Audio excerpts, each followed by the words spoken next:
RS Infotainment Elred Kumar தயாரிப்பில் விஜய் சேதுபதி சூரி இணைந்து நடிக்கும் விடுதலை பார்ட் 2 டிசம்பர் 20 முதல் திரையரங்குகளில். GT Holidays, South India's #1 travel brand. You know you are special when you're with GT Holidays. Vellore மாவட்டம் தோட்டப்பாளையம் அருகே உள்ள கனியம்பாடி பகுதியைச் சேர்ந்தவர் பார்த்திபன்.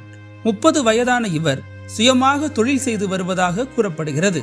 இவரது தங்கை அஸ்வினி காட்பாடியில் உள்ள தனியார் சாப்ட்வேர் கம்பெனியில் ஊழியராக வேலை செய்து வருகிறார். காட்பாடியில் பணியாற்றும் அஸ்வினியை தினந்தோறும் பார்த்திபன் தன்னுடைய 2 வீலரில் அழைத்துச் செல்வதை வழக்கமாக கொண்டிருந்துள்ளார். அந்த வகையில் கடந்த 16ஆம் தேதி காலை 8:30 மணியளவில் பார்த்திபன் தன்னுடைய தங்கை அஸ்வினியை அவர் பணியாற்றும் கம்பெனியில் விடுவதற்காக 2 வீலரில் அழைத்துச் சென்றுள்ளார். அப்போது அவர்கள் காட்பாடி சாலையில் உள்ள தோட்டப்பாளையம் பகுதியில் சென்று கொண்டிருந்த போது ஏராளமான வாகனங்கள் பின்னால் வந்து கொண்டிருந்துள்ளது. அந்த நேரத்தில் தர்மராஜ கோவில் அருகே வந்தபோது சாலையில் நின்று கொண்டிருந்த லாரியின் மீது மோதாமல் இருப்பதற்காக பார்த்திபன் தனது இருசக்கர வாகனத்தை பிரேக் அடித்துள்ளார். இதில் அண்ணன் தங்கை இருவரும் நிலை தடுமாறி கீழே விழுந்துள்ளனர். அப்போது பின்னால் வந்து கொண்டிருந்த வேலூர் மாநகராட்சியின் தண்ணீர் லாரி ஒன்று அஸ்வினியின் தலை மீது ஏறி இறங்கியுள்ளது. இந்த கோர விபத்தில் சிக்கிய அஸ்வினி தலை நசுங்கி சம்பவ இடத்திலேயே பரிதாபமாக உயிரிழந்தார்.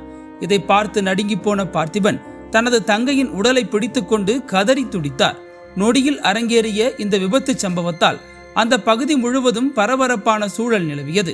தகவல் அறிந்து சம்பவ இடத்திற்கு வந்த வேலூர் வடக்கு காவல்துறையினர் உயிரிழந்த அஸ்வினியின் உடலை மீட்டு பிரேத பரிசோதனைக்காக அரசு மருத்துவமனைக்கு அனுப்பி வைத்தனர்.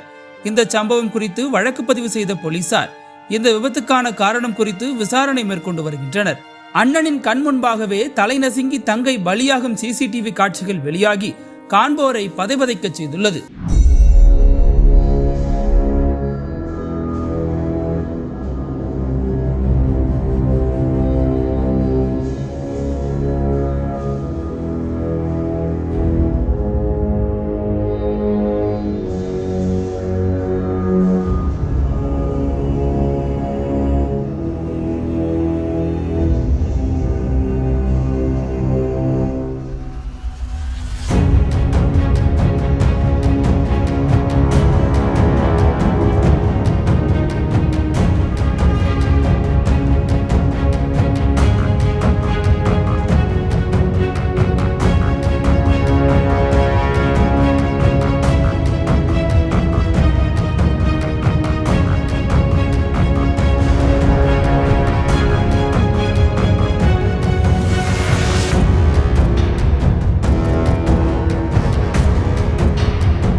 அனல் பறக்கும் செய்திகளை அப்டேட் செய்து கொள்ள நக்கீரன் களத்தை இப்பவே சப்ஸ்கிரைப் பண்ணுங்க.